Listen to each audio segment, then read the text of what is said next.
we've been focusing on so far has been the why, because you guys already have dealt with the what. And that is what it is that you need to do. We're going to look at it from a little different angle this afternoon. And I'm going to try to tie things together and then give you a chance to ask questions that I will then try to answer as well, all right? So we'll have some interactive time there. Now, of the things that we have been dealing with, you have been introduced to the idea of new start. Have you? New start. The N is for nutrition, right? Good, balanced nutrition. E is for exercise. The W is for water. Good. That's the new part, right? And the S is for sunshine. Does that mean that you should be sunbathers and sun worshippers? No. So S is for sunshine, but it doesn't mean that we overdo the sunshine. S. And then the T, the first T. Temperance. Okay, that's enough but not too much, and eliminating the things that are harmful. Okay, temperance. And then the A, air. Good, fresh, clean air. Wherever you can find it. That means doing things outdoors. And then the R, rest. Okay, getting enough rest. That's something that I struggle with. Okay, and maybe some of you too struggle with that, especially if you're working in the health professions and things like that. It gets, the days just don't have enough hours, but that's something we need. Rest. And then the last T, trust. Trust in divine power, trust in God, the God that we know, the Creator God. Okay, so we have the New Start acronym. I'll put on this side.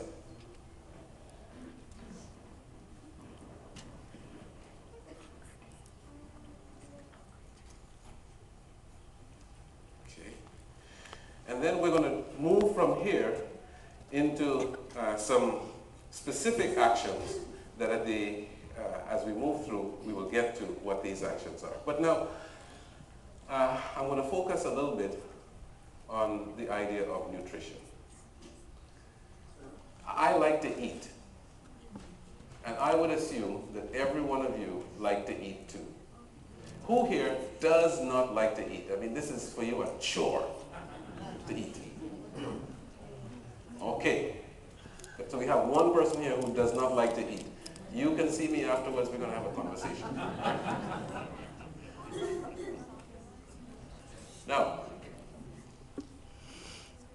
the N is for nutrition and the E is for exercise. Let's take a look at that. How many of you like to exercise? Raise your hand. I mean, you really like it. Okay. So you like to eat and you like to exercise. That's good. All right. But how many of you just, exercise, you can't find the time to do it? Like, it's not a high priority to get out and do that. Huh? You have other things that eclipse the exercise? Okay. We're going to deal with those two. But I want to tell you, the thing about nutrition is that nutrition can sabotage you very easily. Because we might think that eating just has to do with nutrition. We might think that it has to do with some kind of scientific stuff. And when you hear doctors and nurses and health people talk about nutrition, it sounds, thank you, it sounds very much like this is what we're talking about. But I want to assure you that there is more to eating than meets the eye. First of all, food is not just nutrition. Think about it. If I were to tell you today that somebody has a birthday, anybody has a birthday today here? If I were to tell you somebody here has a birthday, you would be thinking something about food. Why? Because when we have birthdays, we celebrate those birthdays, And in that celebration, there's food involved. You know, a birthday with a glass of water just doesn't cut it. So, birthday, we think celebration. What are we thinking with that celebration? Cake. See, I didn't even have to tell you. You told me cake, right? And then what goes with that cake? Ice cream. That's how it is in this culture. Cake and ice cream. I mean, that's what people do for birthdays. So if you are thinking, I am going to go on a good, nutritious, healthful diet, then all of a sudden somebody has a birthday, and what do? See? We need to understand that food is not just nutrition. Food is also celebration. As a matter of fact, any good celebration involves food, regardless of which culture you come from. If you celebrate something, there's food involved. Like, if there's an anniversary, food. We talked about birthday. As a matter of fact, if you go so far, in some cultures, somebody dies and there's food. A good wake has food for several days. There's some people who like to go to wakes because they know that they can get some good food to eat, right? The women prepare for the bereaved family, and you go and you share, right? So food is not just nutrition. Food is also celebration. But then there's something else.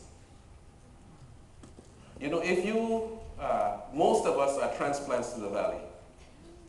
We've come here from somewhere else. And as was the tradition in the United States over the years, when you go to a new neighborhood, when there were really neighbors around, okay, not perhaps like today where people kind of watch and wonder what's going on. Neighbors oftentimes would come by when you get to a new neighborhood, and they'll welcome you to the neighborhood. In your work, when you go to work, there are people who you'll meet, and one of the things that people do on a new job to let you feel welcome in that new job is they invite you to eat. They invite you to lunch. They say, we're going to lunch, come with us. As a matter of fact, if you go on a new job and nobody is inviting you out to lunch or to show you where the cafeteria is, or when you get to the cafeteria, nobody comes to the seat where you're sitting and says, you know, hi, I think you have to be very careful about that job. There's something that, you know, there's a problem here that's probably going to develop, right? The reason is because food is not just nutrition. Food is affirmation. We affirm one another with food. As I mean, this starts even, you know, historically in school. Kids in school, they have a birthday, and not just food comes from the celebration, but the teacher who appreciates the student might make something special for the child, right? And when the child likes a teacher, you know, historically, and you read in the storybooks and whatnot, the child will tell mom and dad and whatnot, and finally the child will go and take a present to the teacher. And oftentimes it's, you know, something to eat, a little apple or something, right, for the teacher. This is for teacher, right? And then comes end of the year, and the class is going out, and from small, the teacher shows that he or she, usually a she, appreciates the class, and she bakes. I gave it away already. I told you she bakes. What does she make? Cookies. And the kids come and they enjoy the cookies. The teacher is saying, I really appreciate you, and here it is. And then we go to the point of getting to you know, dating and things like that, right? And folks, the guys tell the girls, I appreciate you. And one of the ways that they say I appreciate you is I'll take you to dinner, right? You know, they show up to the house, and I mean, real gentlemen will have both hands behind their backs, right? On one hand, flowers. Hey, you guys know it. Flowers. Now, if the girl is smart, she won't eat the flowers, okay? She'll look at them and she'll smell it. Oh, how beautiful. And what he's saying is, you're pretty just like these flowers, right? Pretty nice. And on the other hand, now he has something to eat. What is he going to give her? You guys have been there, right? Chocolate, something to eat. I appreciate you, you're saying. Flowers and chocolate, right? So we have these things that tell us, I appreciate you, and part of this appreciation is with food. So now, you are changing the way you eat, you're changing the way you're seeing the world, you're changing what you do. How are you going to say, I appreciate you, without giving a box of chocolates? You're going to give a lot of flowers. Okay. But you get the idea where I'm coming from. When we say we're going to change the way we eat, this new way, right? We have to find reasonable, culturally acceptable substitutes, and in some cases, we need to break with culture and say, you know, this is how I'm going to do it from now on. Okay? You can't be saying, I accept or I expect somebody to give me chocolates to show that they affirm me, if you're changing the way you're going to do it. And when somebody gives you the chocolates, now what are you going to do with the chocolates? Okay?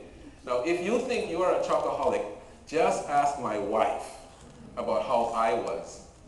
See, she was a chocoholic too, until she met me.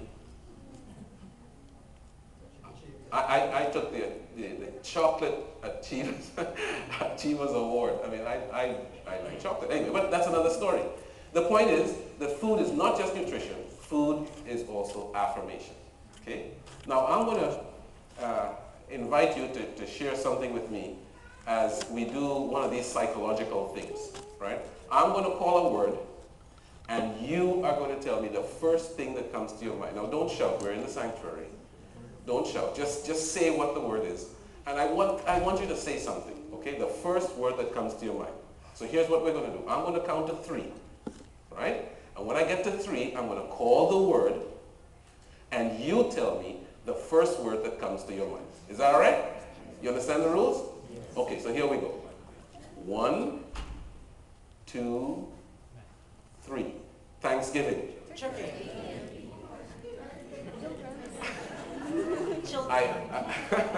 I heard turkey, and somebody here said mashed potatoes, and somebody said children. Right? Okay. But I think turkey won. Turkey. Now, why did you say turkey? Here's what she said. They say, out of the mouths of babes come pearls of truth. She said, everybody has turkey on Thanksgiving. Everybody. Well, is that so? Everybody has turkey. Well, let me tell you. You see, the reason why we have turkey on Thanksgiving, and the reason why you said turkey, is because food is not just nutrition, food is also tradition. And the tradition in this country is that at Thanksgiving, there is a bird on that table. Okay? Now, I was giving a seminar some years ago, and this was many years ago, in Southern California. Actually, it was at the museum, the new museum that they had put in there in Redlands. It was a health seminar for health professionals. And the person who had spoken before me was a nutritionist, a dietitian from Loma Linda, whom I did not know. I had never met this lady before. And she gave a very erudite talk on the issues of nutrition and whatnot. It was a very, very good talk. And then when they introduced me to speak, she decided she would stay and hear what I was talking about. And I was talking about nutrition too, and I was putting the spin that I'm talking to you about in the same kind of way. And she was in front, and I wasn't really paying attention to what was going on with her. I was more interested in the rest of the audience than what was happening. But when I said this 1, 2, 3 Thanksgiving, and everybody said turkey, she actually said turkey as well. Okay? And I continued to talk, but I noticed that she was visibly disturbed. She was beside herself. I mean, she was like, she was confused. And I looked at her and